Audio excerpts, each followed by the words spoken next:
Europe جانے کے خواہشمند افراد جو روزی کمانے کی تلاش میں اپنے ملک سے دوسرے ملک جانے کا غیر قانونی سفر طے کرتے ہیں اور ان کو اس سفر میں کن کن مشکلات کا سامنا کرنا پڑتا ہے، وہاں پر کیسے رہتے ہیں، آج ہم آپ کو یہ سب کچھ اس خصوصی رپورٹ میں بتانے والے ہیں۔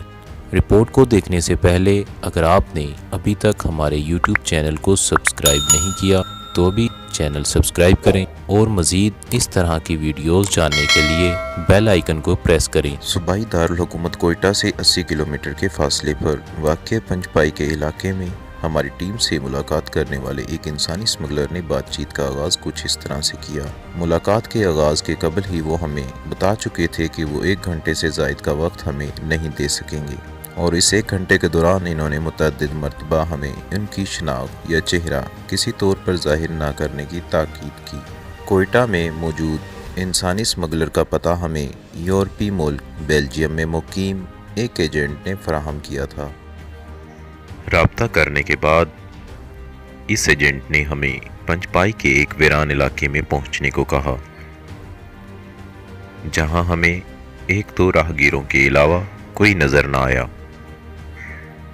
اس علاقے میں زیادہ تر گھر مٹی کے بنے ہوتے ہیں، اور جہاں ہم کا ملاقات کی غرض سے بٹھایا گیا وہ بیٹھک بھی مٹی کی بنی ہوئی تھی۔ ملاقات کے آغاز میں ہی انہوں نے ہمیں آگاہ کر دیا تھا کہ وہ غیر قانونی طریقے سے یورپ پہنچنے کے خواہشمند پاکستانی شہریوں کو ایران کی سرحد تک پہنچانے کا کام کرتے ہیں، جہاں سے آگے دیگر اسمگلرز کے ہاتھوں ان افراد کو فروخت کر کے ان کا کام ختم ہو جاتا ہے۔ حالیہ دنوں میں غیر قانونی طریقے سے اٹلی جانے والوں کی کشتی کو پیش آنے والے واقعے کے بعد ان انسانی اسمگلروں کے حوالے سے بھی سوالات کیے جا رہے ہیں، اور یہ سوال پوچھا جا رہا ہے کہ کیا حکومت اور ذمہ دار ادارے ان افراد کو اپنی گرفت میں کیوں نہیں لے سکتے۔ پاکستان کے مختلف شہروں سے یورپ جانے کے خواہشمند شہری صوبائی دارالحکومت کوئٹہ کے مختلف بس اڈوں اور دیگر مقامات پر پہنچائے جاتے ہیں، جہاں پر پہلا مشکل کام ان کو ایران کی سرحد تک پہنچانے کا ہوتا ہے۔ عمومی طور پر یہ افراد کوئٹہ سے ایران پہنچائے جاتے ہیں، جہاں سے آگے ایران سے ترکی اور ترکی کے بعد یورپ پہنچانے کا غیر قانونی کام ہوتا ہے، اور ہمیں ملنے والے انسانی اسمگلر کے بقول اس کام میں خطرہ بہت زیادہ ہوتا ہے اور جان کی کوئی گارنٹی نہیں دی جاتی۔ مدد نہیں کرتے ہمارا، دیکھیں نا، ہمارا اگر کوئی ثابت کریں ایسا ہو ہی نہیں سکتا، اس لیے کہ ہم نے کافی جو ہے نا ڈیپوٹیشن کم ہوئی، اس کی وجہ سے بھی ادھر کے آرمی بھی نہیں جا سکتی، ہم تو دور کے نوگرے آ رہا بندے، تقریباً ایجنٹ ادھر بھی رہتے ہیں، ہم نے کافی لسٹیں آرمی کو بھی دی ہیں، ایف سی کو بھی دی۔ انہوں نے بتایا کہ ہمارا کام یہاں سے لوگوں کو اٹھا کر ایران کے بارڈر تک لے جانا ہے، اور مزید بتایا کبھی کبھار اتنا رش پایا جاتا ہے کہ ایک منڈی کی بجائے 2 بار نیلامی کرنی پڑتی ہے۔ پنجپائی میں موجود انسانی اسمگلر نے ہمیں تفصیلات سے آگاہ کیا۔ موسیٰ کالونی اور جبل نور کے علاوہ نیلامی کا کام ہزار گنجی میں بھی کیا جاتا ہے۔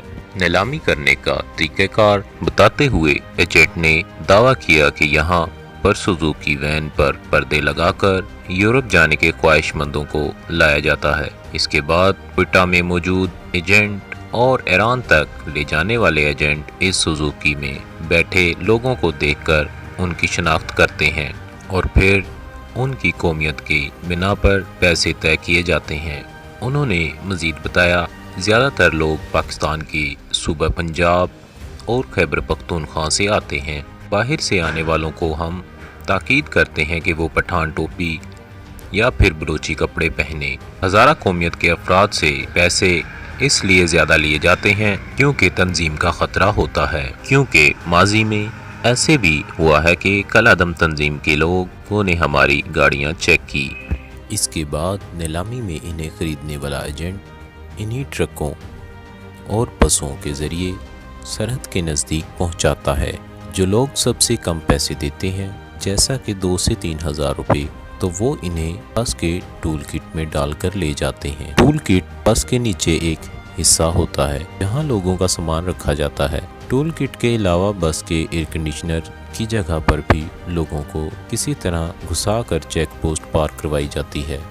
ہمارے سوال پر کہ کیا لوگ ایسی جگہوں پر بیٹھنے کو تیار ہو جاتے ہیں؟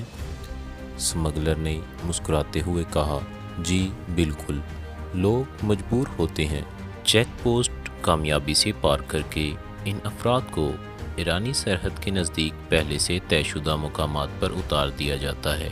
یہاں سے آگے انہیں راستہ بتایا جاتا ہے، احتیاطی تدابیر بھی، اور پھر انہیں آگے بھاگنے کو کہا جاتا ہے۔ یہاں اگلا ایجنٹ ان کا انتظار کر رہا ہوتا ہے۔ اس موقع پر اس انسانی اسمگلر نے واضح کرتے ہوئے بتایا کہ کئی افراد اس صورتحال میں ڈر جاتے ہیں اور یورپ جانے کا منصوبہ ترک کر دیتے ہیں، واپسی کی راہ لیتے ہیں، اور اگلا ایجنٹ صرف ان لوگوں کو اپنے ساتھ لے کر جاتا ہے جو ان تک پہنچ پاتے ہیں۔